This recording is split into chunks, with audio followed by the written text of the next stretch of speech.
नमस्कार दोस्तों, एक कहानी सुनाता हूं।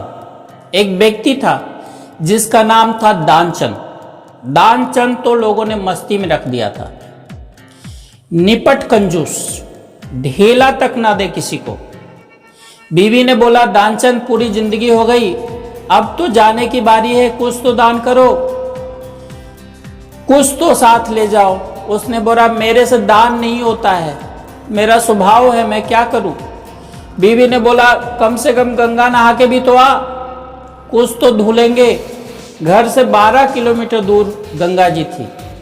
उसने सोचा नहाने में कौन सा पैसा जाता है, ठीक है। वो पैदल पैदल चला गया, क्योंकि ऑटो में जाता तो उसको पैसे लगते। अब सोचा घाट पर जाऊंगा तो पंडा मिलेगा, तो वह मुर्दा घाट गया। वहां तो साला कोई झंझट ही नहीं है, निपट कंजूस। अब कहते हैं भगवान को मस्ती सूझी। भगवान ने कहा, ऐसा आदमी तो मैंने कभी जिंदगी में देखा ही नहीं है। जैसे ही डुबकी मारा, झुका, भगवान ने पंडा का रूप धारण कर प्रकट हो गए। जैसे ही डुबकी लगा करके बाहर निकला, भगवान ने कहा, यजमान की जय हो। उसने बोला, तुम कौन हो? भगवान ने बोला, हम पंडा है, बड़े संतोषी ब्राह्मण है। वैसे तो यहाँ कभी कभी आते हैं, और यह कोई ना कोई यहाँ तुम्हारे जैसा यजमान आते हैं और साल साल भर का खाना दे के चले जाते हैं। उसने बोला, साल साल भर का? पंडा बोला, महीने भर का तो दे दो। उसने बोला, हम तो एक दिन का भी खाना नहीं दे सकते। भगवान ने बोला, कुछ तो देना ही पड़ेगा। उसने बोला, चलो एक ढेला देते। भगवान ने बोला, चल ढेला ही मुझको दे दे। अरे वो भी अभी नहीं, उधार ले लो। उधार ही सही, एक तो उधार है, फिर कभी देंगे। भगवान ने बोला, ठीक है। गया वापस 12 किलोमीटर थका हारा। 12 किलोमीटर आया और 12 किलोमीटर गया, जाकर के थक के सो गया।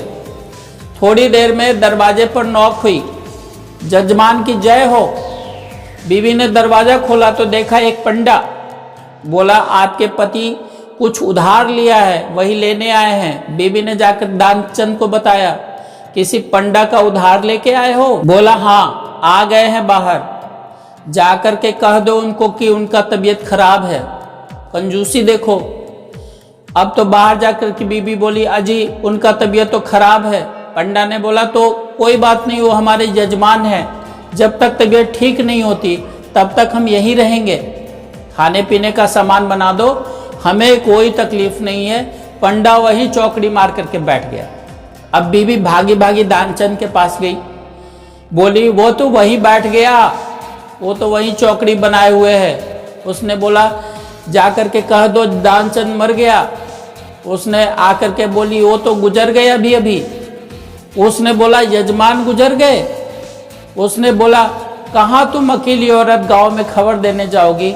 जब तक वह रोकती, वो जाकर गांव वालों को बता दिया। घर के आगे भीड़ इकट्ठी हो गई। अब दानचंद को बांध लिया, अब ले जाने की बारी है। अब बीबी रोए, ये मरे नहीं हैं। लोगों ने बोला, ये तुम्हारा मोह है, सबको होता है। कमबख्त वो भी बंद गया, सांसें रोके बैठा है, लोगों की आवाजें सुन रहा है, राम नाम सत्य है।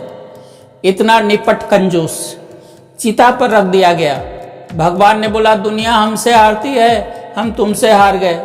बोला, मर जाएगा साला, लेकिन देगा एक ढेला भी नहीं। पंडा बोला, यजमान के कान में कुछ बोलना चाहता हूँ। लोगों ने बोला, जा बोला, अब तो बस लास्ट ही समय है। भगवान ने दानचंद से बोला, आया हूँ बैकुंठ से, तुम संग नाता जोड़, मैं भगवान हूँ, अब तो आंखें खोल।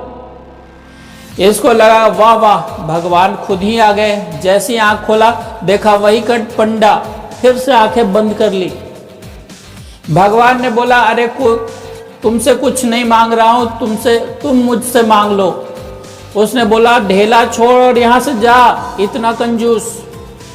कंजूस बाप को मरते देख बेटा ने बुलवा लिया और 2 गुना कफन सिलवा लिया।